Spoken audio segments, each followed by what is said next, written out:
வணக்கம். திருக்குறள் எல்லோருக்கும் வாழ்க்கை வழிகாட்டி. எந்த வயதிலும் எந்த நிலைமையிலும் இது நம்மை மெதுவாக நல்லதொரு பாதைக்கு அழைத்துச் செல்லும் நெறி.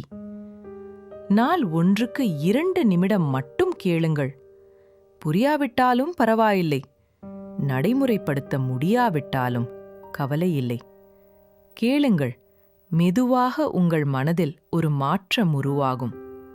கடினமான நேரங்களிலும் கூட அது உங்களை அமைதியாக தூக்கும். உங்கள் வருகைக்கு நன்றி. லைக் பண்ணுங்கள், சப்ஸ்கிரைப் பண்ணுங்கள். வாங்க, இன்று நம்ம திருக்குறளை தொடங்கலாம்.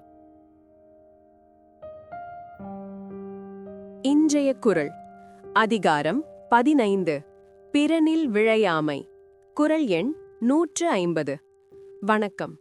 பிறனில் விழையாமை அதிகாரத்தின் நிறைவு குறள் இது.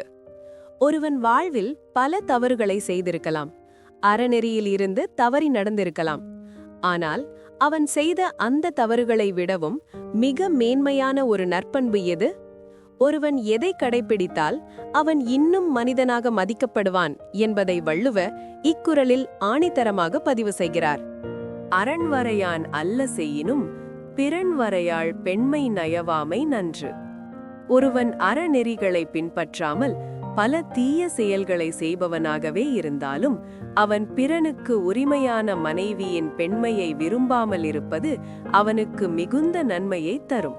இது மற்ற எல்லா தவறுகளையும் விட அவனை காக்கும் ஒரு பெரிய அரணாகும்.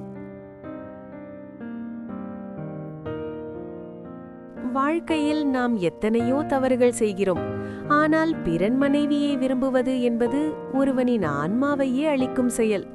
அந்த ஒரு தவறை தவிர்ப்பது என்பது அந்த மனிதனிடம் இன்னும் நற்பண்புகள் எஞ்சி இருக்கிறது என்பதற்கான சாட்சி. இது அவனது எதிர்காலத்திற்கு நன்மையை விளைவிக்கும். இத்துடன் பிறனில் விழையாமை அதிகாரம் நிறைவு பெற்றது. பிறருடைய இல்லற மாண்பை மதிக்கும் உயர்ந்த ஒழுக்கத்தை நாம் என்றும் போற்றுவோம். நாளை புதியதோர் அதிகாரத்தின் முதல் குறளுடன் சந்திப்போம். உங்கள் மனம் நிம்மதியாய், உங்கள் வாழ்வு நிலைத்ததாக இருக்க நமது சேனலுடன் இணைந்திருங்கள். வீடியோ பிடித்திருந்தால் லைக் செய்யவும் மற்றும் புதிய ஞான கருத்துக்களை பெற சப்ஸ்கிரைப் செய்ய மறக்காதீர்கள்.